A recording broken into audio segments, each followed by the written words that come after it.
नमस्कार, कार्यक्रम कल 24 मा स्वागत छ। म राजीव खत्री।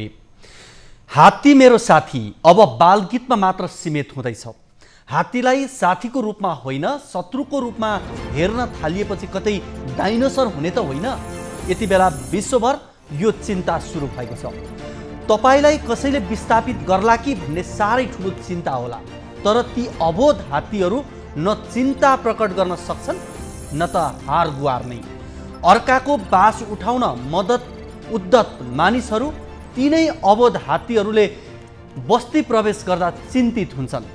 हात्ती मेरो साथी नामको एउटा भारतीय चलचित्रमा देखाए झैं सधैँ आफूले प्रयोग गरेको स्थलमा मानिसको अतिक्रमण हुँदा ती अबोध हात्तीहरूका लागि बोल्दिने को होला। यस्तै भएको छ सप्तरीको कञ्चनपुरमा रहेको कोसीटप्पु वन्यजन्तु आरक्षणको रैथाने ठुलो दारे हात्तीको हाई भोल्टेजमा परेर मृत्यु भयो। कुनै समय त्यही हात्तीको खाना स्थलमा मानिसको अतिक्रमण हुँदै उसले प्रयोग गर्ने बाटोमा हाई भोल्टेजको तार रहेको थियो। त्यही तार दारे हात्तीले हटाउन खोज्दा विद्युतीय झड्काबाट उसको मृत्यु भयो। प्रकृतिले मानिसको लागि मात्र बास दिएको होइन, चराचुरुङ्गी जनावरको पनि हो यो संसार। खोइ बुझेको ती अबोध जनावरको पीडा। आफ्नो बासमा जनावर प्रवेश गर्दा कोकोहोलो गर्ने मानिसले उसको बास अतिक्रमण किन गर्छन्? हामी आजको कार्यक्रममा कोसीटप्पुमा हात्तीहरूले भोगेको पीडामा मानिसको भूमिका के हुनुपर्छ भन्ने प्रसङ्ग उठाउँदैछौँ। आज अर्को विषय फेरि सडककै कुरा। मुलुकमा विकास निर्माणमा भएका प्रगतिबारे हाम्रो चासो रहँदै आएको छ। तपाईँ हाम्रो घर आसपास सडक पुल निर्माणलाई सङ्घ प्रदेश र स्थानीय तहका सरकारवालाले झट्ट हेर्दा चासो राखेको देखिन्छ, तर जहिले अधुरो किन? ठेकेदार र जनप्रतिनिधि कर्मचारीहरूकै चलखेलका कारण विकास निर्माण जहिले अल्मलिनु पर्ने किन? 4 वर्ष अघि निर्माण सुरु गरिसकेको खजुरा गुलरिया सडक खण्ड अन्तर्गत पर्ने 4 लेन सडकको गुलरिया सडक खण्ड र खजुरा सडक खण्ड अहिलेसम्म निर्माण पुरा हुन सकेको छैन। हामीले करिब 1-2 महिना अघि यस सडकको विस्तृत रिपोर्ट प्रस्तुत गरेका थियौँ। त्यस समयमा बर्दिया जिल्लाका प्रमुख जिल्ला अधिकारी सन्तबहादुर सुनारले कालो पत्रे गर्ने बाहेकका सबै सम्पूर्ण काम एक सातामा सक्ने प्रतिबद्धता गरेका थिए भने सडकमा अहिलेसम्म खासै काम भएको देखिँदैन। यो रिपोर्ट पनि प्रस्तुत गर्नेछौँ। यसको अलावा तपाईँहरूका गुनासोलाई हामी कार्यक्रममा प्रत्यक्ष समेट्नेछौँ।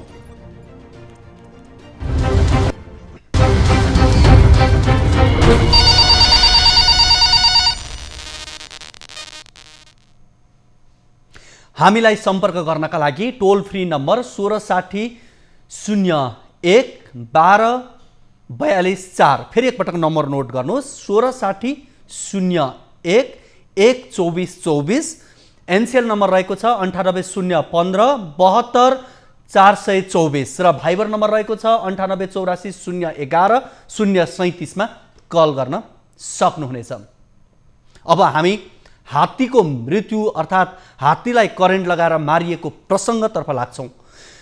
पृथ्वीको लोपोन्मुख सबभन्दा ठुलो स्तनधारी प्राणी हात्तीलाई नेपालमा पनि करेन्ट लगाएर मार्ने काम हुन थालेपछि त्यसको संरक्षणमा चिन्ता थपिएको छ। तर त्यसरी हात्तीलाई करेन्ट लगाउने मानिसलाई कारबाही भएको कुरा प्राय सुन्न पाइँदैन। हात्तीलाई नियमित रूपमा 200 देखि 300 केजीसम्म खाना आवश्यक पर्छ। तर हात्तीको खानेकुरा पाउने स्थान मासिँदै जानुले हात्ती मानिसले लगाएका बालीतर्फ आकर्षित हुने गरेको छ।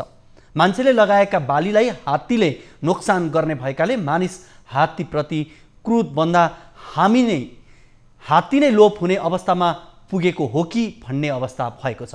गत आइतबार कोसीटप्पुको हिरोकै रूपमा परिचित मकुना नामको हात्ती विद्युतीय धरापमै परेर मृत्यु भएसँगै स्थानीय र सम्पर्कमा चिन्ता थपेको छ। सुनसरीबाट टिभी जर्नलिस्ट कृष्ण बहावले पठाएको यो रिपोर्ट हेरौँ।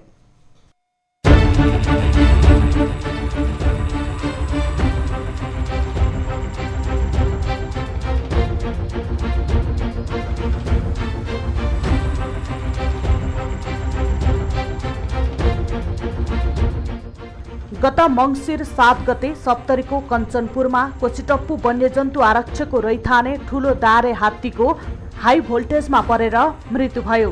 राष्ट्रिय प्रसारण लाइनको पोलमा शरीर घिसार्ने क्रममा पोल ढलेर करेन्ट लाग्दा दारेको ज्यान गएको थियो। ठूलो दारेले खानाको खोजीमा हिँडेको समयमा दारेको काम बाटोमा रहेका अवरोधहरू हटाउने थियो। आरक्षको सिमाना लगाएको सोलर विद्युतीय झड्का तार चुडाउने जिम्मा दारेले गर्थ्यो। वरिपरि रहेको सुकेका रुखका हाँगाले हानेर नभए पोलमा लात्ती हानेर आरक्षको सीमा कटाउने काम उसको थियो। आफ्नो समूहको लिडर दारेको मृत्युको 2 महिना बित्न नपाउँदै आरक्षकै अर्को हात्ती फेरि विद्युतीय धरापमा पर्यो। ठूलो दारे मरेको 52 दिनपछि सानो दारेको नाममा चिनिने त्यही समूहको हात्तीको करेन्टकै कारण ज्यान गएको थियो। सप्तरीको खड्को नगरपालिका 4 अमाहामा स्थानीयले गहुँबारीमा बिछ्याएको करेन्टमा परि सानो दारेको मृत्यु भएको हो। फेरि गत आइतबार मात्र कोसीटप्पूको हिरोकै रूपमा परिचित मकुना नामको हात्ती विद्युतीय धरापमै परेर मृत्यु भयो। चितवन राष्ट्रिय निकुञ्जको फेमस ध्रुवे र रोनाल्डो हात्ती भने झैं कोसीटप्पूको हिरोको रूपमा मकुना हात्ती थियो। त्यही आरक्षको हिरो भने अब संरक्षणको इतिहासमा विलीन बनेको छ। नेपालको पूर्वी सीमा झापामा 2067 सालतिर भारतबाट हात्तीको ठूलो हुल पस्यो।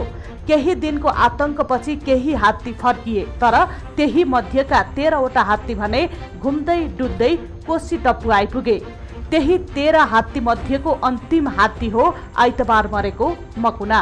वर्षेनी आरक्षको जंगली हात्ती धरापमा पर्दै मर्न थालेपछि स्थानीयहरू भने दुखित छन्।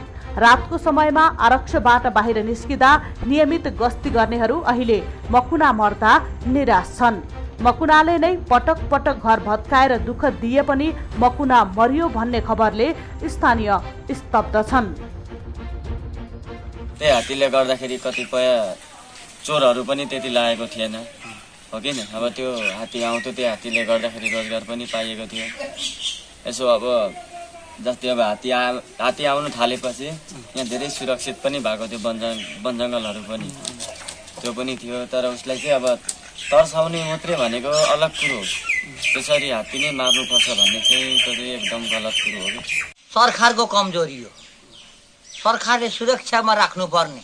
ऊ बिचरा त अन्तर्राष्ट्रिय वन जन्तु हुन्, यिनी त आउँछन् जान्छन्, यिनी पनि मान्छेको आशमा बाँचेका छन्।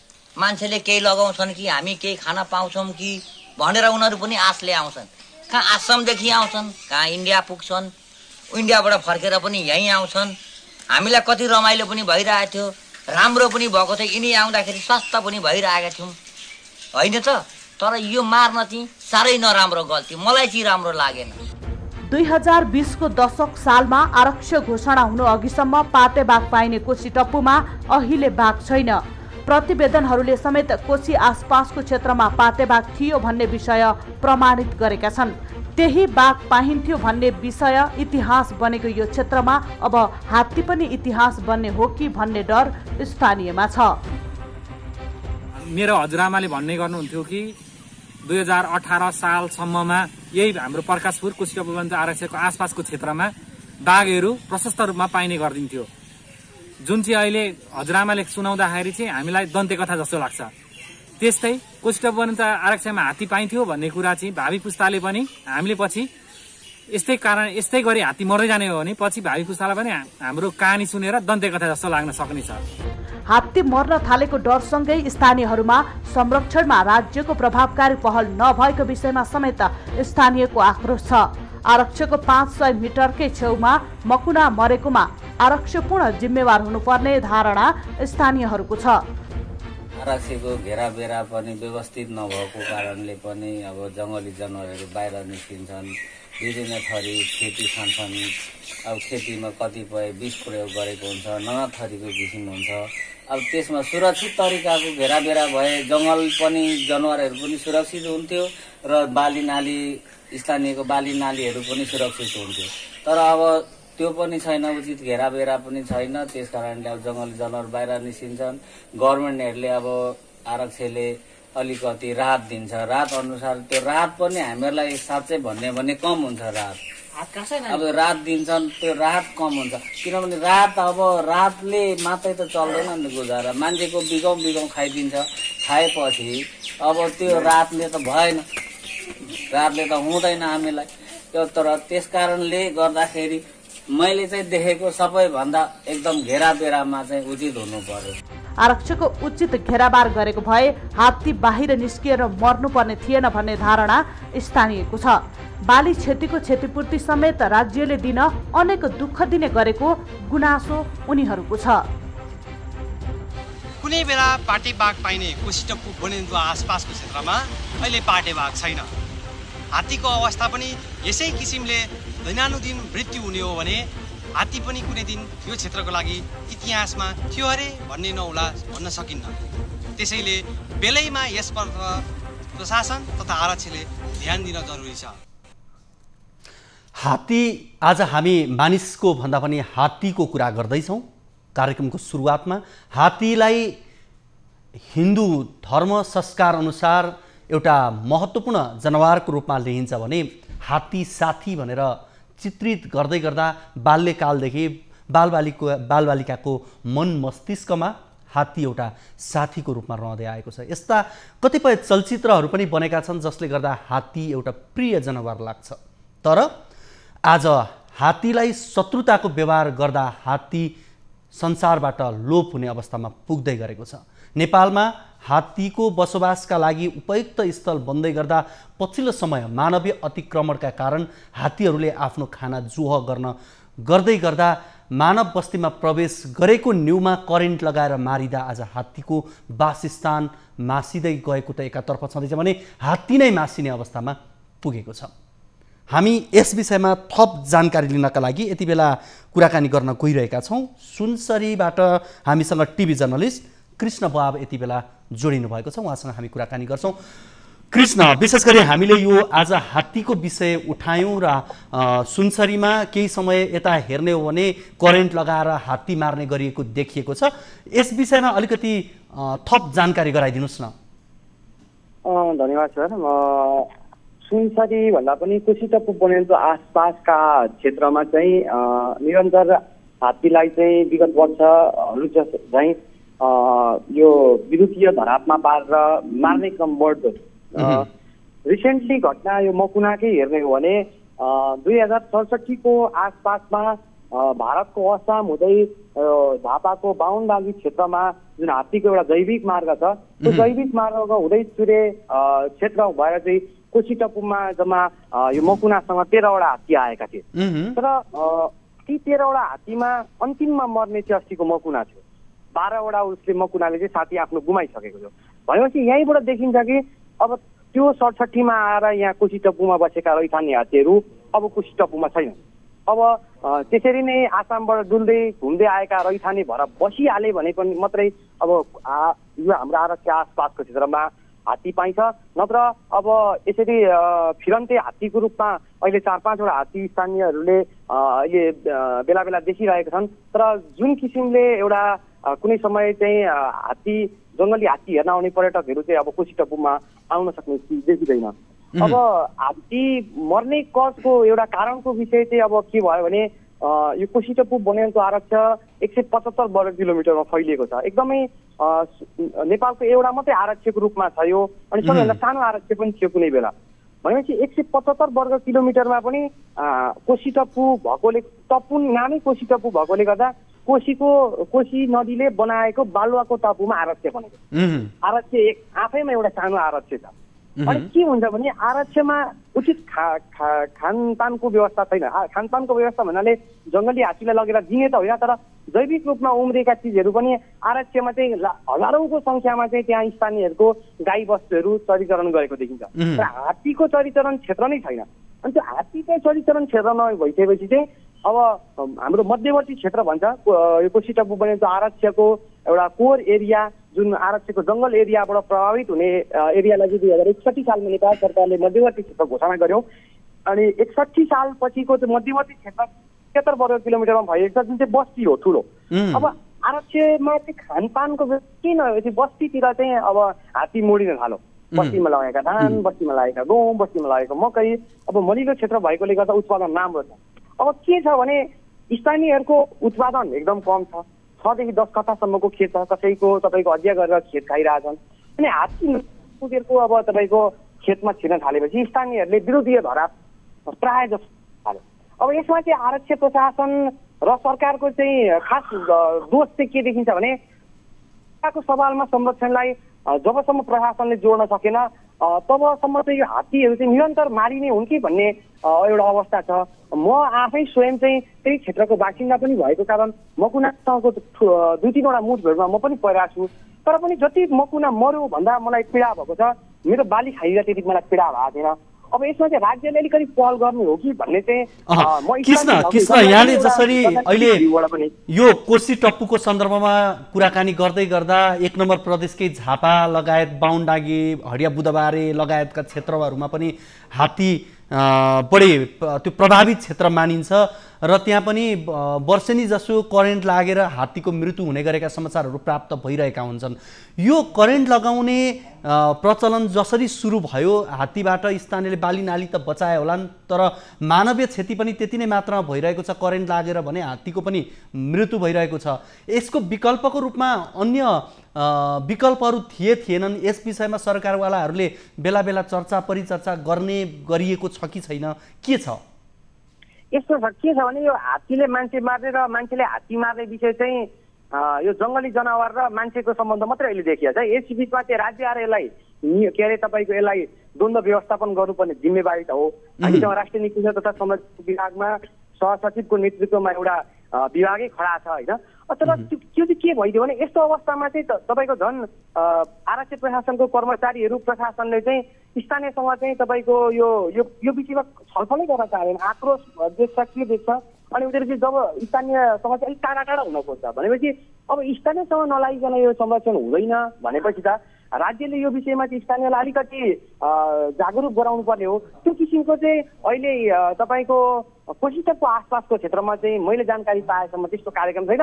अब कर्मकाण्डी कार्यक्रमको रूपमा त नेपाल सरकारको नियमित बजेटमा हुने कार्यक्रमहरूमा त त्यो भइरहेको छ, तर स्थानीय भएको हकमा पनि मैले थाहा पाउँदाखेरिसम्म चाहिँ यस्तो द्वन्द्व व्यवस्थापनको काम चाहिँ मलाई त्यति भए जस्तो चाहिँ लाग्दैन।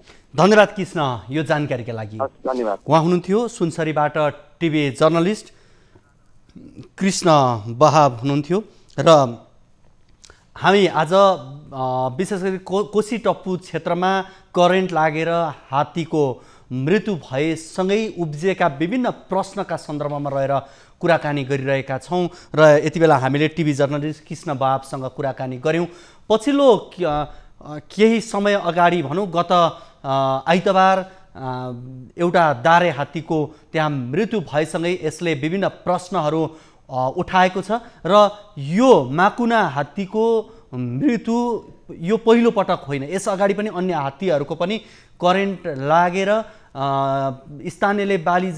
स्थानीयको बाली नाली जोगाउने भनिएर लगाइएका करेन्ट तारहरूमा लागेर हात्तीहरूको मृत्यु भएको प्रसङ्गहरू बेला बखत आउने गरेका छन् र यसैसँग सम्बन्धित भएर हामीले कुराकानी गरिरहेका छौँ। र पछिल्लो समय हेर्ने हो भने हात्ती स्थानान्तरणका कुराहरू पनि उठेका छन्। कतिपय हात्ती प्रभावितहरू हात्तीका कारण बाली नाली खाइदिने अझ भनौँ घरहरू भत्काइदिने स्थानीयको ज्यान लिने सम्मका समस्याहरू हुने गरेका छन्। स्थानीयहरू प्रभावित पनि बनेका छन्, तर त्यसको विकल्पको रूपमा नसोचिकन हात्तीको हत्या गरिनु एक प्रकारले यो हत्या नै हो। हत्या गरिनु पक्कै पनि यो राम्रो सङ्केत होइन।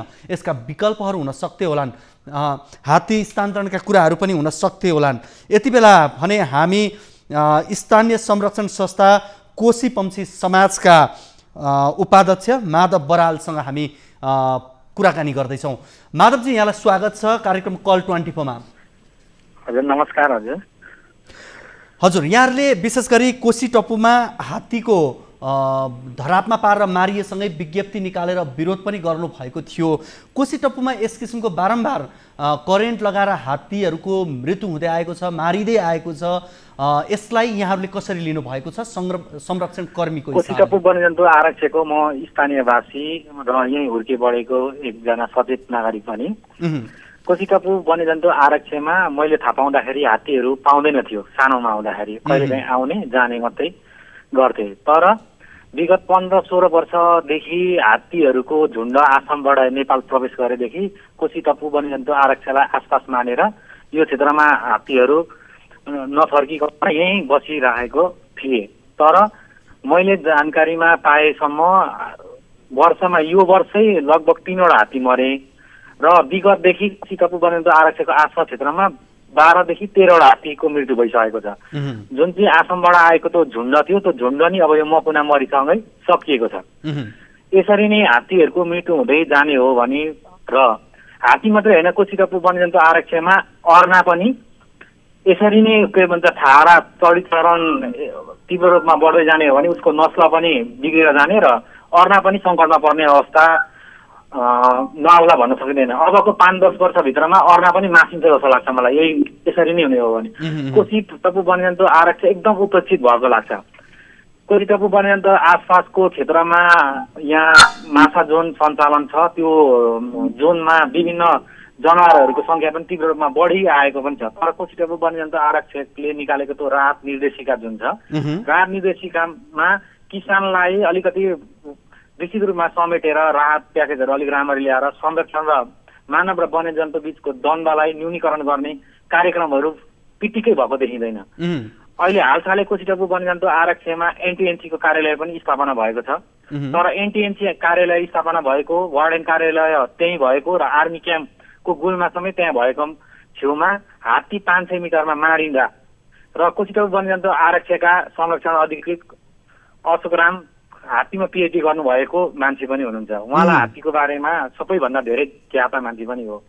तर त्यो हुँदै पनि मकुना हात्तीकै संरक्षणका लागि भनेर उहाँलाई निमित्त बनाएर पठाइँदा समेत मकुना हात्ती नै जोगाउन भनेर उहाँलाई पठाइएको, तर मकुना हात्तीकै मृत्यु कार्यालयको 500 मिटर छेउमै धरामा परेर भयो।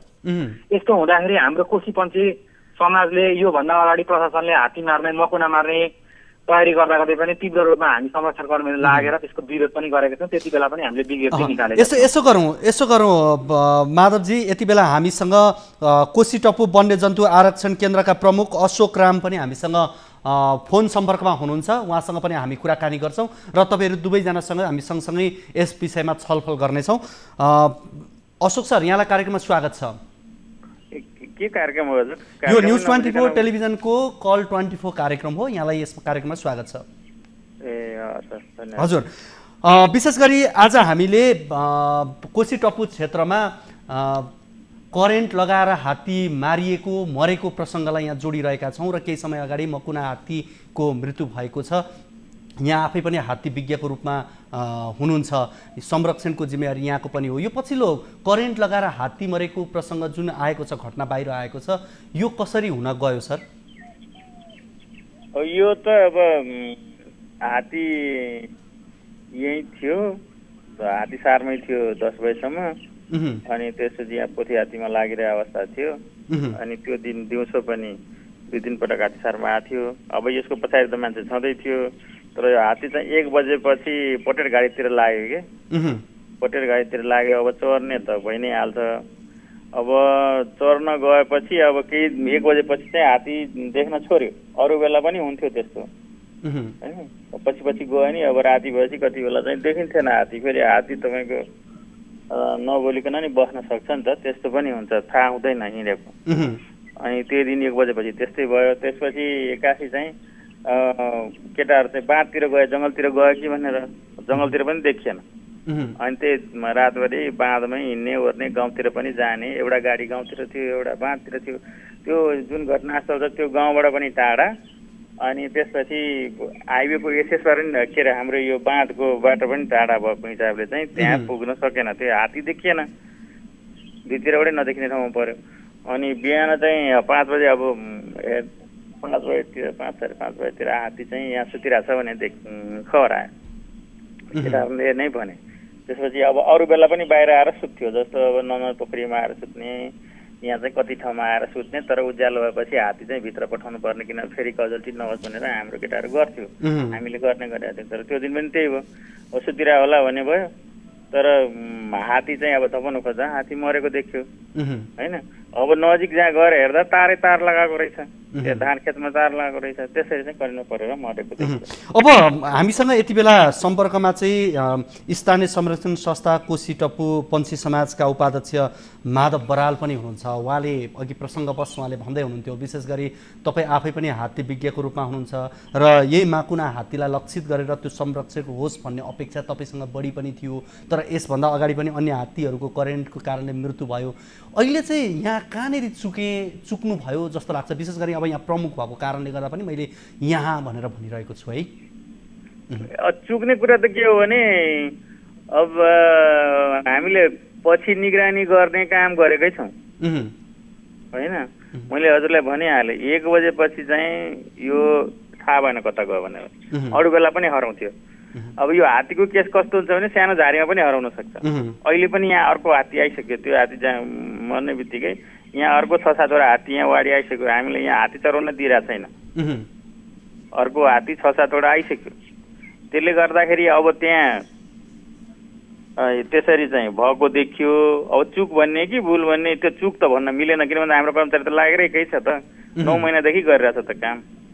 त्यसरी चाहिँ भयो। अब हात्ती हो सबैतिर, सबैलाई थाहा हुँदैन, हिँडेकै थाहा पाइँदैन हात्ती। तर यो हात्तीलाई करेन्ट लगाउने जुन छ, अब बाली नाली जोगाउन, स्थानीयको घर बस्ती जोगाउनलाई पनि गरियो होला, तर यसको विकल्प अन्य केही हुन सक्थ्यो या सक्दैन? होइन, मजाले हुन सक्थ्यो विकल्प, मजाले हुन सक्थ्यो। विकल्प पनि छ, सोलर फेन्स विकल्प छ। सोलर फेन्सले मानेन, सोलर फेन्स हजुरको पुरानो भयो, अब यसलाई रिन्यू गर्नु पर्यो होइन। अब रिन्यू गर्न सकिया छैन। अब त्यो हामीले लगाएको ठेक्का पनि ठेकेदारले काम गरिदिएन, लास्ट इयर त्यो पैसा फ्रिज भएर गयो। त्यसरी भएको हो, नगर्न सक्ने होइन। अब यहाँ हामीसँग भएको अहिले फ्रेन्चहरूमा चाहिँ 3 वटा जति इनर्जाइजर, पुरानो इनर्जाइजर बिग्रेको छ, त्यसलाई चाहिँ समय सापेक्ष रिप्लेस पनि गर्नु पर्यो। तथापि हामीले त्यसमा करेन्ट प्रवाह गरेकै थियौँ, तर पुरानो भइसकेपछि के हुन्छ भन्दाखेरि कुनै पनि चिज पुरानो भएपछि त्यसको पर्फर्मेन्स कमजोर हुन्छ होइन। होइन, हाम्रो करेन्टमा परे होइन नि त त्यो, हजुरले अर्कै सोचिरहनु भएको। हामीले बठाएको करेन्टमा परे होइन नि सोलर फेन्समा, यो त गाउँले धान खेत बारीमा लाग्यो करेन्टमा परे हो। त्यो करेन्ट लगाइन्छ त्यसलाई चाहिँ रोकथाम गर्न सकिँदैन? किन सकिँदैन, मजाले सकिन्छ। हामीले त नगर भनेर सूचना पनि जारी गरिरहेको छ। त्यो एरियामा थिएन, पहिला लाउँथेन। बरु प्रकाशपुरपट्टि चाहिँ त्यहाँ मधुबनदेखि उता चाहिँ त्यो के भन्छ त्यसलाई सेन्जर लाउँथ्यो, हामीले घर हटाउने पनि गरेका थियौँ। यता थिएन, यतापट्टि लाउँथेन, यतापट्टि पछि देखियो त्यो चिज। अब पछि फेरि पनि एकचोटि यहाँ माधवजी पनि हुनुहुन्छ। माधवजी, तपाईँहरू पनि स्थानीय संरक्षण कर्मी हुनुहुन्छ, यस सम्बन्धी यहाँहरूको पनि चासो छ, ती पशु पक्षीहरूप्रतिको माया छ यहाँहरूमा। किन स्थानीयहरूमा यस किसिमको अवस्था रह्यो? बाध्यता के हो यो? सर, कोशी टप्पू वन्यजन्तु आरक्षका आसपासका जनताहरू यो कोशी टप्पू वन्यजन्तु आरक्षको उत्तरपट्टि सीमाकोतिर चाहिँ अलिकति पहाडे समुदायहरू स्पेसली धेरै र अलिकति दक्षिण समुदायमा मधेस समुदायहरू धेरै हुनुहुन्छ समुदायको हिसाबले भन्दाखेरि। अनि के हुन्छ भने कोशी टप्पू वन्यजन्तु आरक्षले चाहिँ यो वन्यजन्तु र मानवको दण्ड बिचको यो हुन्छ भनेर कहिले पनि कार्यक्रमहरू राख्दैन सर। अफिसमा नोटिस जारी गर्नुहुन्छ, बस्नुहुन्छ भएन। गाउँमा आउनु पर्यो, ठाउँमा आउनु पर्यो, स्थानीय उपभोक्ताको छेउमा आउनु पर्यो, अनि स्थानीयवासीहरूसँग छलफल चलाउनु पर्यो। अफिसमा बसेर कुनै पनि कार्यक्रम हुन्छ उहाँहरूलाई त संरक्षण गर्न भनेर सरकारले राखेको अन्तर्क्रियाहरू गर्नु पर्यो, छलफल गर्नु पर्यो, विद्यार्थीहरूलाई स्कुलमा संरक्षण सम्बन्धी जानकारी दिलाउँदै जानु पर्यो, त्यस्ता कार्यक्रमहरू लिएर आउनु पर्यो। त्यो छैन सर। जति पनि गर्छ बरु कोशी पन्छी समाजले बरु स्कुलमा गएर संरक्षण सम्बन्धी जानकारी गराएछ। यो हाम्रो उत्तरी भेगमा पनि नलाउने होइन, चिन्जा लगाएर तार लगाउनुहुन्छ, तर हामीले पहिल्यै खबरदारी सबैलाई गाउँलेलाई भनेछौँ, हात्ती मार्ने उद्देश्यले नगरौँ। हात्तीलाई हेरेर आयो भने अति दुःख दियो भने निगरानीमा राखेर 1 सेकेन्ड मात्रै यसो झड्का लगाएर पठाइदिउँ, त्यहाँ रेगुलर करेन्ट छोड्ने काम गर्नु हुँदैन भनेर सबैलाई सचेत हामीले यहाँनिर स्थानीयवासीहरूलाई गराइरहेका छौँ। तर उतातिर त्यो सचेतना भएन, करेन्ट छोडै गर्नुभयो। छोडै भइसके पछाडि कति बेला हात्ती आयो, पानी परेको समय थियो, त्यो हात्ती मकुना मरेको दिन, अनि अर्थिङ भेट्यो, मुनि जमिन पनि चिसो, त्यस पछाडि हात्ती मर्यो। तर यतातिर पनि अघि सरले भने जस्तै तार नलगाउने होइन, चिन्जा लगाएर तार लगाइएको हुन्छ, तर निरन्तर करेन्ट छोडिँदैन। हात्ती आएको बेलामा निगरानी गरेर स्विच सिस्टम राखेर त्यस पछाडि हात्ती आयो कि आएन भनेर गाउँलेहरूले हेरेर लाग्यो बा करेन्ट धेर पो लाग्छ कि भनेर हेरेर विचार गरेर सानो झर्का मात्रै दिएर पठाउने नियत गरिन्छ यतातिर गर्दाखेरि। त्यसरी मार्ने नियत यहाँ कहिले पनि भएको छैन। उहाँहरू आउँदा नआउँदा हामी गाउँलेहरू दिनौ ड्युटी बसेर हात्तीलाई मार्ने भएको भए हाम्रो क्षेत्रमा पनि हात्ती मर्थ्यो होला। यहाँ कति घर भत्काउँछ। मेरै अब कोसिटा वन्यजन्तु आरक्षसँग जोडिएको माछा पोखरी छ, खेतबारी छ, घरहरू छ। पोहोर साल मेरो घर पनि भत्काएको, भान्सै भत्काइदिएको हात्तीले। तर हामी हात्तीले भत्कायो भन्दैमा उग्र रूपमा उच्छृङ्खल रूपमा हात्ती मार्नुपर्छ भन्दै कहिले पनि हिँडेन सर। म अलिकति अशोक सरसँग मैले कुरा गरेँ। अशोक सर, विशेष गरी माधवजीले भने जस्तै हात्तीसँग सावधानीपूर्वक सहयात्रा गर्ने तरिकाहरू होलान्, त्यो किसिमका के अरे सचेतनामूलक कार्यक्रमहरू सञ्चालन गर्न सकिन्थ्यो होला। यहाँहरूको तर्फबाट पनि यो कमी कमजोरी चाहिँ छ है, रहेछ है? यस्तो अब हजुरले भने जस्तै अब जस्तो साथीहरूले काम नगर्नु भएन, जस्तो कोशी पन्छी समाजले हाम्रो वेलफेयरमै काम गर्नुभएको छ, त्यसमा त उहाँहरूलाई हामी धन्यवाद नै दिन चाहन्छौँ।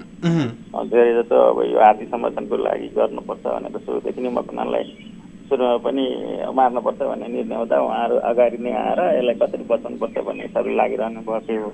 अब यो करेन्टमा परेर यसरी हुन्छ भने त सोचेका पनि थिएनौँ हामीले, यसरी मान्छेले गर्छ भनेर। अब सोच्ने कुरा नि हुँदैन है। अब त्यसरी भयो। यद्यपि के हो भने अब योसँग आएका हात्तीहरू 13वटा 70 सालमा आएका थिए, 13वटा ग्रुपको यो असमबाट आएको हात्तीहरू अहिले चाहिँ छैन, 13 ओरिसकिसक्यो। लास्ट यो मऱ्यो करेन्ट लाग्यो। त्यसले गर्दा चाहिँ अब निश्चित रूपमा दुःखद घटना चाहिँ हो। अब हामीले यसलाई छानबिन गरिरहेका छौँ होइन। छानबिन गरेर दोषीले कारबाही कसरी गर्न सकिन्छ त्यो विषयमा चाहिँ हामीले काम अगाडि बढाएको छौँ, अनुसन्धान अगाडि बढाएको छौँ। रह्यो कमी कमजोरीको विषय, अब हामीले पछाडि लागिरहँदा पनि त्यस्तो दुर्घटना हुन गयो होइन। यसपटक मात्रै होइन, यो त अहिले एउटा हात्तीको कुरा भयो। यसभन्दा अगाडि पनि पटक पटक हात्तीको मृत्यु भएका छ। अन्य जङ्गली जनावरहरूको पनि मृत्यु भएका, अघि उहाँले भन्दै हुन्थ्यो जस्तो अर्नाकै सन्दर्भमा हेर्ने भने घरपालुवा जनावरहरूसँग मिश्रित भएर चलिरहेका कुराहरू यो एउटा छँदैछन् क्या, ती पनि लामो अन्य कथाहरू छँदैछन्। तर यो करेन्ट लगायत यी विषयमा पटक पटक हात्तीको मृत्यु हुँदै गर्दा चाहिँ यसभन्दा अगाडि यो विषयमा किन सोचिएन भन्ने प्रश्न हो कि होइन? यस्तो छ, अब नसोचेको होइन, हामीले काम गरिरहेछौँ। अब आकस्मिक लागेको चिज थाहा हुँदैन। अब त्यसलाई अनुसन्धान गर्ने कारवाही गर्ने कुरा त आफ्नो ठाउँमा छँदैछ। र तपाईँले भन्नुभएको त्यो चाहिँ के अरे अब एवारनेसको कार्यक्रममा जनतालाई जागरण गराउने विषय, स्कुलमा गर्ने विषयहरू हाम्रो अब भएको अब हामीलाई भएको कार्यक्रम अनुसार हामी गरि नै रहेका हुन्छौँ। छुट्टै खालको कार्यक्रमहरू जुन अब स्केलमा गर्नुपर्ने त्यो स्केलमा चाहिँ अब भएको छैन। अब सबै चिज चाहिँ गर्न सकिएको छैन। सबै चिजहरू लिमिटेसन हुन्छ, रिसोर्सको लिमिटेसन हुन्छ, तपाईँले बुझ्नुभएकै छ।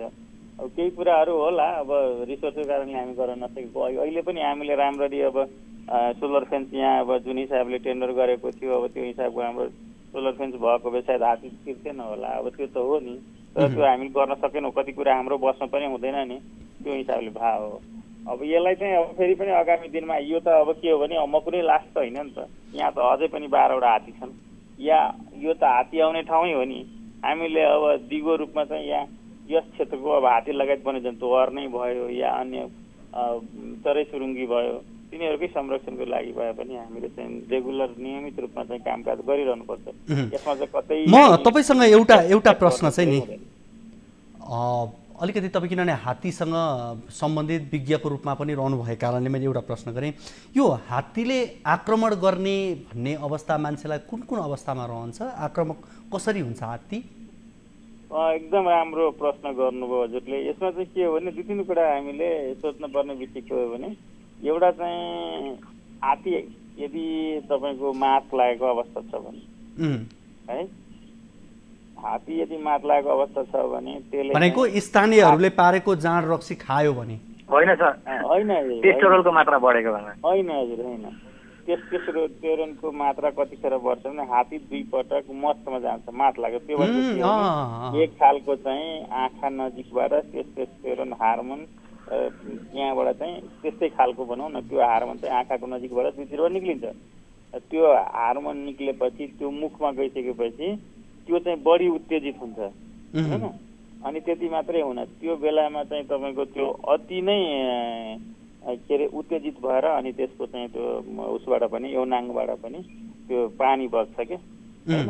अनि त्यो नजिक पर्ने खालकै हुँदैन, एकदम गनाउँछ है। त्यसले गर्दाखेरि के हो भने त्यो चाहिँ बुझ्नु पर्ने अवस्था, यो चाहिँ मात लागेको छ भने त्यसलाई चलाउनु भएन।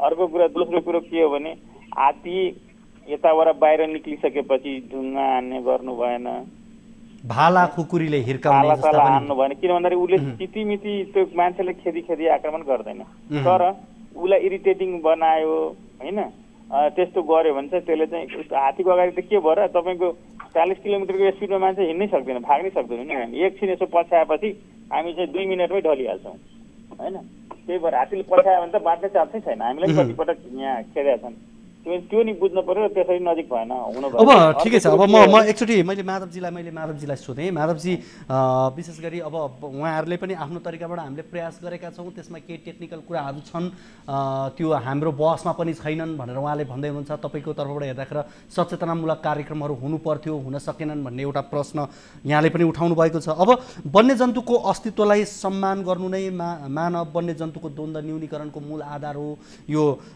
भन्ने कुरा बुझ्न र बुझाउन विशेष गरी तपाईहरू स्थानीय जो अधिकारकर्मी जसले चाहिँ पशुपक्षीको अधिकारको कुरा गर्नुहुन्छ तपाईहरू र संरक्षण क्षेत्रमा सरकारी निकायबाट काम गर्ने व्यक्तिहरू बीचको यो अहिले बीचमा देखिएको ग्यापलाई फुलफिल गर्न के गर्नु पर्ला त्यो भयो भने अन्य माकुनाहरू मर्ने छैनन् सबैभन्दा त ठुलो कुरो सर सबैभन्दा साना भाइ बहिनीहरू छन् जो विद्यार्थी स्कुलमा उनीहरूलाई संरक्षणको विषयमा यहाँ हाम्रोमा मकुनाको मात्रै विषय होइन विभिन्न जनावरहरू छन् कोसीटापु वन्यजन्तु आरक्षणमा अजिङ्गर छ गोही छ त्यसरी चराचुरुङ्गीहरू निकै लोप हुन लागेका चराचुरुङ्गी बेङ्गल फ्लोरिकनहरू त्यो अहिले थियो त्यो मासेर जान आँटिसकिसक्यो त्यसमा कति करोडौँ रकम आएर लगानी पनि गर्यो त्यो कहाँ गयो कसरी कार्यक्रम गर्नुपर्छ यहाँसँग हामी स्थानीय सरकारवाला मान्छेहरूसँग साथ लिएर सबैजना बुझाएर सचेतनामूलक कार्यक्रम गर्ने कस्तो भयो भने संरक्षण कर्मीहरू चाहिँ सुकिला मुखिला डल्लाबारीहरूमाथि मात्रै भयो अनि उनीहरू के गर्ने स्थानीयलाई के वास्तै नगर्ने बिचरा किसानको खेती हुन्छ कति सहज भनौँ न उसलाई राहत पाउने पर्ने दिने अनि त्यस पछाडि उसको मृत्यु भयो उसलाई सहज तरिकाले वितरण गराउन सहयोग गरिदिने स्थानीय निकायदेखि लिएर सरकारी निकायका तवरहरूले साथ सहयोग गर्ने उनीहरूलाई हौसला प्रदान गर्ने त्यस पछाडि अनि स्थानीय निकाय त्यस पछाडि प्रदेश सङ्घ र अब कोसीटापु वन्यजन्तु आरक्षण मिलेर एउटा कार्यक्रम बनाउने जस्तो दीर्घकालीन कार्यक्रमहरू हुन्छन् यो हात्ती मर्दै आएको त विगत 5 वर्षदेखि हो तर 5 वर्षभन्दा ज्यादा भइसकिसक्यो उहाँहरू एउटा वार्डेन आउनुहुन्छ सक्नुहुन्न फेरिनुहुन्छ अनि अर्को आउनुहुन्छ सक्नुहुन्न छाडाछडी चलाउनुहुन्छ माथिबाट राजनीतिक दबाब आउँछ कार्य गर्न सक्नुहुन्न निकाल्नै सक्नुहुन्न आफ्नो अधिकार क्षेत्रभित्रको काम गर्न हेर्नु उहाँलाई पनि दिँदैन राजनीतिक दबाब पनि हो सर यहाँ अनि त्यो भैँसीहरूले गर्दाखेरि सबभन्दा ठुलो समस्या अत्याचारी चरण यो छाडा जनावरले अहिले लगभग कोसीटापु वन्यजन्तु आरक्षणमा वन्यजन्तु भन्दा ज्यादा डोमेस्टिक एनिमल्सहरू ज्यादा छन् जो कोही आएर हेऱ्यो भने पनि देखिन्छ त्यो अनि यो आरक्षण भनेको डोमेस्टिक एनिमल चर्ने ठाउँ होइन कि वन्यजन्तुलाई संरक्षण गर्न भनेर राखेको क्षेत्र ल ठीक छ त हुन्छ तपाईले यो परिपूर्ति गर्नलाई नियम कानुन सबै छ तर उहाँहरू लागू गर्न सक्नुहुन्न एउटा प्रश्न सबैभन्दा ठुलो कुरो दोस्रो भनेको मानव र वन्यजन्तु बीचको द्वन्द्व कसरी सिर्जना हुन्छ भन्ने कुरोहरू उहाँहरूलाई एकदम स्पष्ट छ उहाँहरू जानकारी हुन्छ हामीभन्दा ज्यादा त उहाँहरू त्यही विषयमा अध्ययन गरेर त्यही सेक्टरमा पढेर तालिम प्राप्त मान्छेहरू हुनुहुन्छ उहाँहरू त्यो कुरोहरू अहिले अचौराम सरले भन्दाखेरि हिजो हाम्रै गाउँमा कोसीटापु वन्यजन्तु आरक्षणको उत्तरी सीमामा आर्मी क्याम्प राख्ने भयो सामुदायिक भवनमा हामीलाई दिएको मध्यवर्ती क्षेत्रको सामुदायिक भवनमा चाहिँ आर्मी क्याम्प राख्ने भयो अनि आर्मी क्याम्प राख्ने भए पछाडि यो हाम्रो सामुदायिक भवन हो यसमा नराखिदिनुहोस् यो हामीलाई बस्न ओर्न गर्न र छलफल गर्न विभिन्न कार्यक्रमहरू गर्न हाम्रो लागि हो स्थानीय जनताको लागि बनाइदिएको तपाईँ पश्चिमपट्टिको भवनमा आफै भवन बनाउनुहोस् र अनि आर्मी राख्नुहोस् हामीले आर्मी नराख्नुहोस् भनेको होइन सुरक्षा दृष्टिले आर्मी चाहिन्छ भन्दाखेरि हाम्रो अशोक सरले पनि हिजो टाइम दिन सक्नु भएन भोलि 1:30 बजे टाइम दिनुभएको छ हुन्छ ठीक छ त्यो जनताहरूलाई बुझाउन सक्नु पर्यो त्यो बाहिर यहाँनिर कार्यालयमा आउनु तपाईहरु हुन्छ यहाँलाई धेरै धेरै धन्यवाद यति बेला हामीसँग अशोक राम हुन्छ म उहाँसँग मेरो अन्तिम जिज्ञासा उहाँले भन्नुभयो जस्तै तपाईहरुलाई राजनीतिक रूपमा पनि यो संरक्षणका सन्दर्भमा अन्य विषयहरुमा के असहजता हुने हो काम गर्नलाई हैन हामीले त्यस्तो छैन यस्तो छ कि युवा साथीहरुको इच्छा र भनेको विचार हामीले एकदमै उहाँहरुको विचारलाई सम्मान गर्छौं अब उहाँले कतिपय कुरा के हुन्छ नि सुरक्षाको सवालहरुमा सबै चीजमा हामीले चाहिँ इमिडिएट गएर जनताको बीचमा यस्तो हुन्न यसो गर्नुपर्छ भन्न नि उचित हुँदैन हेर्नुस् जस्तो कतै अब मास आएर कतै अब जनताहरु आएर ल यसो गर्ने खबरदारी गरिरहेको ठाउँमा वार्डन गरेर ल तैले गर्न पाउन्न यो आन्दोलन गर्न पाउन्न, यस्तो गर्न हुन्न र यसो गर्न हुन्छ भन्ने कुरो विषय हुँदैन। अब त्यसमा पनि अब हामी बाहिर भएको बेलामा चाहिँ अब उहाँले भन्नुभयो जस्तै मिटिङमै गएर यसो उसो कुरा गर्न मिल्दैन। त्यसको लागि पनि अब समय हुनु पर्यो। हामीले चाहिँ त्यही हिसाबले चाहिँ एउटा के हो भने आज मात्रै होइन नि त कोसी टप्पू, आज म वार्डेन भएर आज चल्यो अनि भोलि चल्दैन, हिजो चलेको थिएन भनेर सोच्नु भएन। हामीले चाहिँ सँगै कसरी काम गर्ने हो, सहअस्तित्वमा काम कसरी गर्ने हो, मानव हात्ती या मानव वन्यजन्तु द्वन्द्वलाई पनि व्यवस्थापन कसरी गर्ने हो, स्थानीय जनताको समन्वयमा संरक्षण व्यवस्थापनको लागि चाहिँ जनतासँग कसरी सहकार्य गर्ने। हुन्छ यहाँहरू दुवैजनालाई धेरै धेरै धन्यवाद यो जानकारीका लागि र पक्कै पनि यहाँहरूको तर्फबाट हुने प्रयासहरू अझै पनि गर्न बाँकी धेरै छन् भन्ने कुरा यो कुराकानीबाट पनि थाहा हुन्छ र यो संरक्षणका लागि यहाँहरूबाट अन्य थप पहल र अहिले भएका यी घटनाहरूबाट पाठ यहाँहरूलाई बनोस् भन्ने हामी अपेक्षा पनि गर्छौँ। अब भने हामी लाग्छौँ खजुरा सडक खण्ड अलपत्रको सन्दर्भमा। त्योभन्दा अगाडि कोही सर्वसाधारण हामीसँग जोडिनु भएको छ, उहाँसँग हामी उहाँको समस्या गुनासो लिन्छौँ। हजुर कहाँबाट को बोल्दै हुनुहुन्छ? यहाँको समस्या जिज्ञासा के होला? समस्या सर ६६ सालदेखि बाद रोड पुलिरहेको गर्न लाग्यो छोराले। भन्नुहोस् त। ६६ सालमा रोड काट्न लाग्यो बाजुरा। हजुर त्यहाँको दुःखसम्म पैसा दिएको छैन त्यो पुल खोल्ने सर। तपाईँको आवाज हामीलाई अलिकति बुझ्न समस्या भएको छ, हामीलाई फेरि पनि सम्पर्क गर्नुहोला। यहाँलाई धेरै धेरै धन्यवाद। उहाँको हामीलाई आवाज र उहाँको प्रश्न बुझ्नलाई केही समस्या भएको छ। यति बेला हामी खजुरा सडक खण्ड अलपत्रको यो प्रसङ्ग यो रिपोर्ट यहाँहरू बिच राख्न गइरहेका छौँ। 4 वर्ष अघि निर्माण सुरु गरिएको खजुरा गुलरिया सडक खण्ड अन्तर्गत पर्ने 4 लेन सडकको गुलरिया सडक खण्ड र खजुरा सडक खण्ड अहिलेसम्म निर्माण पुरा हुन सकिएको छैन। बर्दियाको मुख्य बजार क्षेत्रबाट भादा नदीसम्म निर्माण गरिने सडकको पटक पटक म्याद थप हुँदा समेत निर्माण कम्पनीले काम पुरा गर्न सकेको देखिँदैन। हामीले करिब 2 महिना अघि यस सडकको विस्तृत रिपोर्ट प्रस्तुत गरेका थियौँ। त्यस समयमा बर्दिया जिल्लाका प्रमुख जिल्ला अधिकारी सन्तबहादुर सुनारले कालो पत्रे गर्ने बाहेकका सम्पूर्ण काम एक सातामा सक्ने प्रतिबद्धता गरेका थिए भने सडकमा अहिलेसम्म खासै काम भएको देखिँदैन। बर्दियाबाट टिभी जर्नलिस्ट ज्योति पन्थीले पठाउनु भएको यो रिपोर्ट हेरौँ।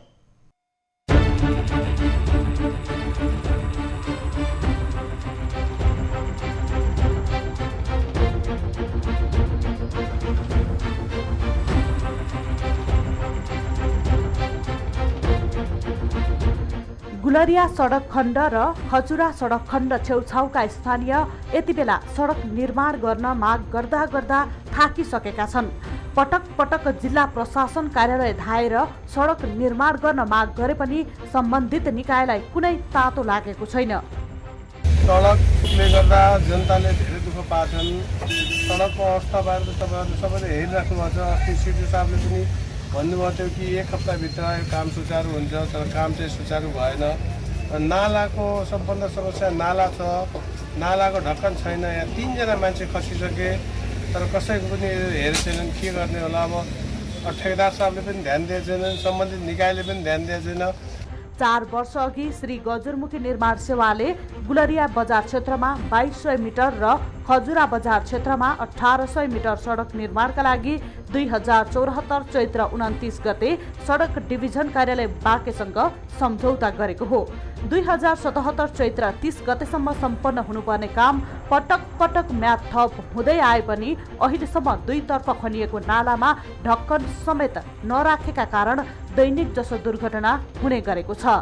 पटक पटक सडक निर्माण गर्न माग गर्दा पनि आजसम्म सडक त परै जाओस्, सडकमा निर्माण गरिएको नालाको ढक्कन समेत गजरमुखी निर्माण सेवाले नराखेको स्थानीयको आरोप छ। गुलरिया नगरपालिकादेखि हाम्रो यो जिल्ला प्रशासन कार्यालयदेखि भादासम्मको यो हाम्रो 4 लाइनको बाटो बनेको आज हाम्रो करिब 4 वर्ष भयो। तर यो 4 वर्षको भन्दाखेरि पनि अहिलेसम्म तपाईँको यो कति किलोमिटर होला? 3 किलोमिटर होला सायद यो मेरो विचारमा बढीमा। 3 किलोमिटर सडकलाई नेपाल सरकारले 4 वर्षसम्म अहिलेसम्म पनि बनाउन सकेको छैन।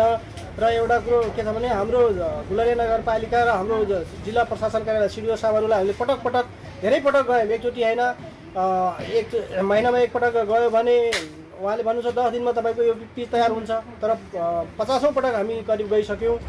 जति पटक सडक निर्माण गर्न स्थानीयले आवाज उठाउँछन्, ठेकेदार कम्पनीले काम गरे जस्तो गर्दछन् र 2 दिनपछि सबै काम रोकिने गरेको छ। कति अप्ठ्यारो मान्छेहरू आउन जाने, यहाँ ढुङ्गाले यहाँ मान्छे यहाँ बगलको फलवाला त्यो गाडीले उठेर निधारमा लाग्यो कतिको त्यसले गर्दाखेरि अब हामीहरूलाई नै कति अप्ठ्यारो परिरहेछ। यहाँ नालीको उसले फोहोरले कति गन्दा आइरहेछ। यहाँ त्यस्तै समस्याले अब नाली समयमा 2 महिनामा काम हुने काम अहिलेसम्म गरेको छैन, 1 वर्षभन्दा बढी भइसक्यो। हामीले यसअघि पनि यो सडकको बारेमा स्थलगत रिपोर्टिङ प्रसारण गरेका थियौँ। त्यस समयमा प्रमुख जिल्ला अधिकारीले कालोपत्र बाहेकका सडकमा गर्नुपर्ने सम्पूर्ण काम 1 साताभित्र सुरु गर्ने प्रतिबद्धता जाहेर गरेको भए पनि अहिलेसम्म सडकमा कुनै पनि काम हुन सकेको देखिँदैन। सडकमा हिँड्ने चाहिँ नागरिकहरूले पनि बेसी दुःख पाउनु भएको छ, यो सबैलाई शास्ति भएको छ। त्यसैले पनि मेरो ध्यान यो विषयमा चाहिँ बढी केन्द्रित भएको छ र अब जति भएको छ अबका केही दिनमा यो समस्या चाहिँ समाधान हुन्छ। म यहाँहरूलाई अझै 1 हप्ता धैर्य धारण गर्न र ब्ल्याक टपका लागि असोजसम्म पुरिदिन यहाँहरूलाई चाहिँ हार्दिक अनुरोध गर्दछु र यहाँहरू सुरक्षित भएर व्यवस्थित भएर हिँड्नु पर्ला। पटक पटक सडकमा भएको अनियमितताका बारेमा समेत स्थानीयले आवाज उठाउँदा समेत कुनै सुनवाई नभएको उनीहरूको गुनासो छ। काम गराउने निकाय सडक डिभिजन कार्यालय बाँके समेत यस विषयमा मौन देखिन्छ।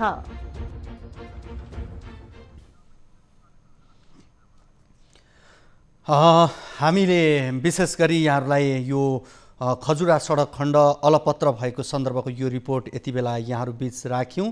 यति बेला हामीसँग प्रमुख जिल्लाधिकारी सन्तबहादुर सुनार हामीसँग फोन सम्पर्कमा जोडिनु भएको छ। प्रमुख जिल्लाधिकारीज्यू, यहाँलाई स्वागत छ कल 24 मा। हजुर, यहाँलाई हामीले 2 महिना अगाडि यसै विषयमा जिज्ञासा राखेको थियौँ। विशेष गरी सुन्नु न, यहाँ कुरै बुझ्न पुरा गर्नु भएन कि हजुरले सिधै साथ बिदामा हुनुहुन्छ, विषयवस्तु केही अगाडि नभनिकन भन्नुभयो क्या। हुन्छ है, केही यहाँ कम्युनिकेसन केही ग्याप भयो जस्तो छ। प्रमुख जिल्लाधिकारीले यहाँ फोन उठाइरहनु भएको थिएन र अरू कसैले उहाँको फोन उठाउनु भएको थियो। हामी फेरि यस विषयमा जोडिने प्रयास गर्छौँ। हामीले आज यो 4 वर्ष अघि निर्माण सुरु भएको खजुरा गुलरिया सडक खण्ड अन्तर्गत पर्ने 4 लेन सडकको गुलरिया सडक खण्ड र खजुरा सडक खण्ड अहिलेसम्म निर्माण पुरा हुन सकेको छैन र यस सम्बन्धमा हामीले रिपोर्ट प्रस्तुत गरेका थियौँ र यसलाई आज हामीले फलोअप रिपोर्टको रूपमा यहाँहरू बीच राखेका हौँ र 3 किलोमिटर सडक निर्माण गर्नका लागि 4 वर्षमा पनि सकिएको छैन। प्रत्येक वर्ष 1 किलोमिटर मात्रै सडक निर्माण गर्ने हो भने पनि अझै 1 वर्ष बढी भइसकेको छ। त्यसकारणले यो 3 वर्षसम्म 4 वर्षसम्म सडक 3 किलोमिटर सडक नबन्दा त्यो सडक यति बेला मात्रै कच्ची सडकको रूपमा बनिरहेको छैन कि एउटा धरापको रूपमा बनिरहेको छ र त्यहाँ दैनिक जसो दुर्घटना हुने गरेका छन्। त्यहाँबाट उठिने गिटीका ढुङ्गाहरू पसलमा जाने मानिसलाई लाग्ने लगायत बाइक मोटरसाइकल लगायत अन्य सवारी साधनहरू खाल्टामा पस्ने दुर्घटना हुने गरेका पनि समस्याहरू रहेका छन् र यस विषयमा त्यहाँ स्थानीयले पटक पटक आवाज उठाउँदा पनि यसको सुनवाई हुन सकेको छैन र हामीले प्रमुख जिल्ला अधिकारीलाई यसभन्दा अगाडि प्रश्न गर्दा उहाँले 1 हप्ताभित्रमा कालो पत्रे बाहेकका सम्पूर्ण काम सकिसक्ने प्रतिबद्धता राख्नु भएको थियो, जाहेर गर्नु भएको थियो। तर त्यो प्रतिबद्धता अनुसार अहिलेसम्म काम हुन सकेको छैन। स्थानीयले शास्ति खेप्न बाध्य भइरहेका छन् र यति बेला हामीसँग सडक डिभिजन कार्यालय बाँकेका प्रमुख होमबहादुर एसी हामीसँग सम्पर्कमा हुनुहुन्छ, उहाँसँग कुराकानी गर्छौँ। होम सर, यहाँलाई कार्यक्रम कल 24 मा स्वागत छ। धन्यवाद। हजुर, यो विशेष गरी 4 वर्ष अघि निर्माण सुरु गरिएको खजुरा गुलरिया सडक खण्ड अन्तर्गत पर्ने 4 लेनको सडकको गुलरिया सडक खण्ड र खजुरा सडक खण्ड जसको 4 किलोमिटर सडक 3 किलोमिटर सडक 4 वर्षदेखि बन्न सकेको छैन, जबकि प्रत्येक वर्ष 1 किलोमिटर बनाउने हो भने पनि 1 वर्ष बढी भइसकेको छ। यो के कारणले रोकियो सर यति लामो समय? यो सुरुदेखि नै अब कस्तो भयो भने त्यो एउटा पब्लिक युटिलिटिज रिलोकेसनको कुराहरू थियो। जस्तो यो अब अरू त अब सबैलाई सर्वविदितै भएको कुरा भयो, जस्तो कोरोनाको 2-3 चोटि कोरोनाको कारणले होइन त्यसले डिस्टर्ब भएको त सबैलाई थाहा छँदैछ। त्यसबाहेक सुरुमै तपाईँको स्टार्टमै कस्तो भयो भने युटिलिटिज रिलोकेसनहरू जस्तो टेलिफोनको तार, खानेपानीको पाइप, अनि पब्लिकको घरहरू टहराहरू भत्काउनु पर्ने होइन, त्यसले गर्दा चाहिँ त्यो त्यस्तै समय लाग्यो। होइन, यहाँले जुन जसरी भन्नुभयो नि, यो त कोरोनाकै कुरा गर्ने भने दोष लगाउने हो भने 1.5 वर्ष 2 वर्षको कुरा होला, त्यहाँभन्दा अगाडि 2 वर्ष त त्यसै बाँकी नै रह्यो। अब त्योभन्दा पछाडि हेर्ने हो भने कतिपय स्थानमा कोरोनाको समयमा चाहिँ विकास काम भएका छन्। सुरु नै ढिलो भयो, जस्तो सुरुमै ढिलाइ भयो। सुरुमै ढिलाइ चाहिँ मैले भने जस्तो युटिलिटिज रिलोकेसनहरूको कारणले गर्दा त्यसमा ढिलाइ भयो। जस्तो विद्युतको पोलहरू सार्नु, टेलिफोनको पोलहरू अथवा चाहिँ खानेपानीको पाइप, अनि त्यसपछि तपाईँको त्यहाँ रहेका घरहरू टहराहरू जुन चाहिँ त्यो राइट अफ वेभित्र पर्नेहरू थिए होइन, तिनीहरू सार्न त्यसको लागि चाहिँ टाइम गयो। सुरुमै स्टार्ट बाटो निर्माण कार्यमै ढिलाइ भयो। अनि त्यसपछि अब पछि तपाईँको अब 2 पल्टसम्म चाहिँ अब त्यो के अरे कोभिड-19 को प्रभाव पर्यो, त्यसको असर भयो। अब बिचबिचमा तपाईँको जस्तो वर्षायाममा काम हुँदैन, बर्सातको समयमा के हुन्छ त्यो खोलानालाहरू सबै बन्द हुन्छ, मेटेरियलहरू निकाल्न पाइँदैन। अब अहिले पनि सरकारले भनौँ न 78 चैत मसान्तसम्म चाहिँ के अरे म्याद थप गर्ने भनेर चाहिँ निर्णय गरिसकेको छ। होइन सर, मैले यहाँसँग जस्तो ल ठिक छ, यहाँले भनेकै कुरा मैले बर्खाले काम गर्न दिएन, कोरोनाले काम गर्न दिएन, यो एउटा पाटो रह्यो र कालोपत्रेको काम गर्नलाई केही समय लाग्ने भयो होला। तर तपाईँले जस्तो प्रमुख जिल्ला अधिकारीले हामीलाई यसभन्दा अगाडि गर्नुभएको प्रतिबद्धता नै के थियो भने 1 हप्तामा चाहिँ त्यो साइडको जुन ढलका कामहरू र त्यहाँनिर जहाँ गाडीहरू फस्ने, बाइकहरू दुर्घटना हुने अब सम्भावना बढी छ, त्यो ठाउँको चाहिँ म सफाई काम सक्छु लगाउँछु भन्नुभएको थियो। त्यो काम अहिलेसम्म देखिएन। त्यो कुरो अलग पाटो भयो। त्यो चाहिँ कस्तो भयो भने तपाईँको नालीको कुरामा त्यहाँ पहिला चाहिँ के सहमति भएको थियो भने जस्तो पुरानो जुन नाली छ इटाको नाली, त्यसैमाथि चाहिँ अनि नाली थपेर त्यो इटाको गाह्रो थपेर नाली बनाउने भन्ने कुरा भएको थियो। अहिले चाहिँ पब्लिकमा चाहिँ के कुरा आयो भन्दाखेरि तपाईँको के अरे आरसिसी ड्रेन नै बनाउनु पर्छ ढक्कन सहितको भन्ने कुरा चाहिँ उहाँहरूको डिमान्ड आयो। त्यसकारण अहिले चाहिँ त्यहाँ काम चाहिँ त्यो गर्न सकिँदैन। अब त्यसको लागि चाहिँ त्यसको भेरिएसन गरेर भेरिएसन चाहिँ माथिबाट स्वीकृति गराएर पब्लिकको माग अनुसार होइन त्यो यस्तो भएको भनेर त्यो स्वीकृति विभागबाट लिनुपर्छ। अनि त्यसको लागि चाहिँ अहिले हामी चाहिँ त्यसको एस्टिमेट गरेर त्यो प्रोसेसमा छौँ। सर, मैले हुन त यस विषयमा गजुरमुखी निर्माण सेवाका वामदेव रेग्मीसँग पनि कुराकानी गर्न खोजेको थिएँ। मैले सरबाट अलिक फरक जवाफको अपेक्षा गरेको थिएँ, तर यहाँले त ठेकेदार कम्पनीको तर्फबाट जस्तो जवाफ दिनुभयो नि। मैले ठेकेदारको तर्फबाट गरे होइन, मैले रियल कुरा फ्याक्ट कुरा जे छ त्यो कुरा भन्नु होइन। 4 वर्षदेखि नबन्नु, 4 वर्षदेखि कोरोनालाई दोष दिनु, मौसमलाई दोष दिनु, जम्मा फेरि 3 किलोमिटर सडकको कुरा छ क्या सर, ठुलो कुरा नि छैन। 3 किलोमिटर होइन, तपाईँको 4 किलोमिटरको बाटो हो, तर चाहिँ 4 किलोमिटरको त परै छोडौँ, तपाईँको 1 किलोमिटरका ठेक्काहरू पनि वर्षौँदेखि रहेका छन्। अब यहाँको भनाइले त अब हेर्ने हो भने त उनीहरूको म्याद सकिन लागेको छ, त्यो म्याद त थप्ने कुरा पो रहेछ त अझ होइन। थप्ने त हामीले होइन, सरकारले चाहिँ गरिसकेको छ त्यो निर्णय। त्यसका लागि यहाँले सिफारिस गरिदिने त होला नि त। अनि त्यो त गर्नै पर्यो। तपाईँको चाहिँ अब त्यो भोलि काम नसिकेकोहरूलाई चाहिँ गर भनेर सरकारले निर्णय गरिसकेपछि होइन उसलाई चाहिँ के कति टाइम लाग्छ, तुरुन्तै सुरु गर्नु पर्यो र सुरु गरिसकेपछि कति समय लाग्छ। 3 किलोमिटर सडक पुरा गर्नका लागि, बजार क्षेत्रको 3 किलोमिटर सडक पुरा गर्नलाई यत्रो समयसम्म लाग्दाखेरि यहाँहरूले त त्यस्ता कम्पनीहरूलाई कारवाही गर्नलाई चाहिँ सिफारिस गर्नुपर्ने होइन र भने होइन। यस्तो हुन्छ, तपाईँको मैले भने नि पब्लिक युटिलिटिजहरू सार्नु नपर्ने, अन्य व्यवधानहरू केही परेन, डिस्टर्बेन्सहरू केही भएन र लगातार गर्नु पर्यो भने काम सकिन्छ, नसक्ने होइन है। तर चाहिँ अब त्यहाँ के भने डिस्टर्बेन्सहरू त भनिसकेँ मैले, ती कुराहरूले गर्दाखेरि डिस्टर्ब भयो। पब्लिकबाट चाहिँ तपाईँको अब यो नाली भएन अर्को नाली लगाइदिए भन्ने कुरा हुन्छ, त्यो एस्टिमेटमा छैन। नभएको कुरालाई यो फाइल माथि लानुपर्छ। जति समस्याको कुरा गर्नुभयो त्यो समस्या चाहिँ चित्त बुझ्दो भएन भन्न खोजेँ मैले। किनभने हरेक वर्ष पानी पर्छ, हरेक वर्ष जाडो हुन्छ, मौसम परिवर्तन हुन्छन्, यो सबै कुरा भयो। कोरोनाकै सन्दर्भमा पनि कतिपय ठाउँमा मजाले सडक निर्माणका कामहरू भएका छन्। कोभिड-19 को चित्त बुझ्दो भएन अथवा होइन, कोभिडका बीचमा पनि पब्लिक युटिलिटिजहरू रिलोकेसनहरू गर्ने कुरा चाहिँ चित्त बुझ्दो भएन। होइन, कोभिडको बीचमा किन धेरै कामहरू भएका छैनन्, सडक निर्माणका कामहरू रोकिएका छन्। युटिलिटी रिलोकेसनहरूको कुरा चाहिँ के तपाईँको चित्त बुझ्नु भएन? यो तपाईँले मलाई भन्नुहोस् न, 1.5 वर्षको कुरा भयो, 1.5 वर्ष अगाडि 2 वर्ष चाहिँ कहाँ गयो त? त्यसलाई चाहिँ हिसाब गर्ने कि नगर्ने? त्यो चाहिँ 2 वर्षमा चाहिँ जाडो भयो, पानी पर्यो भनेर भन्ने त्यसलाई पनि? त्योभन्दा अगाडिको 2 वर्ष सबै कारणहरू अगाडि नै छन् होइन।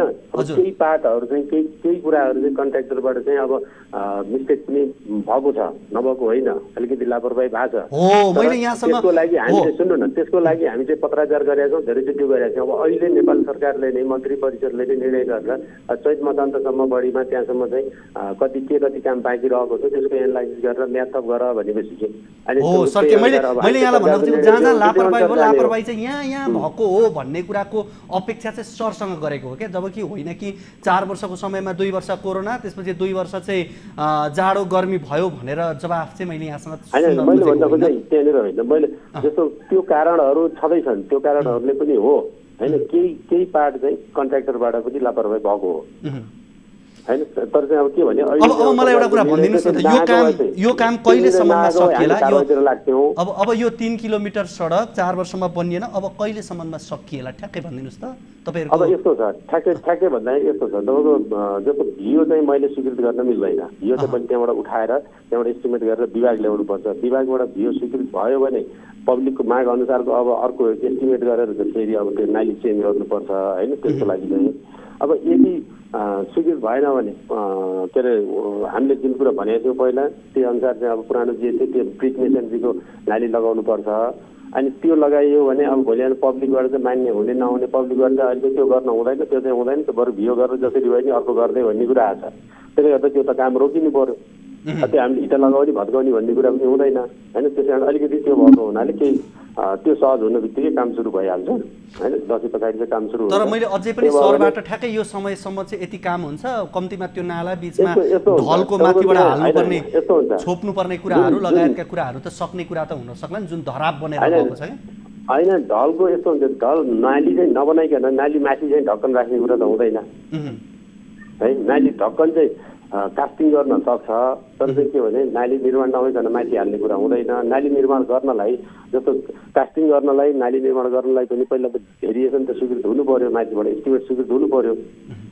अब कोभिड पनि कम भएको छ, बर्खा पनि सकिएको छ भनिसकेपछि अबको पुस माघसम्ममा करिब यहाँको काम सकिन्छ? त्यसो भए त्यो अनुमान गर्न सकिँदैन। यस्तो हुन्छ, सकिँदैन। किन भन्दाखेरि तपाईँको त्यहाँ डिबिएसटीको काम हो है, त्यो जुन अरू कालोपत्र जस्तो होइन।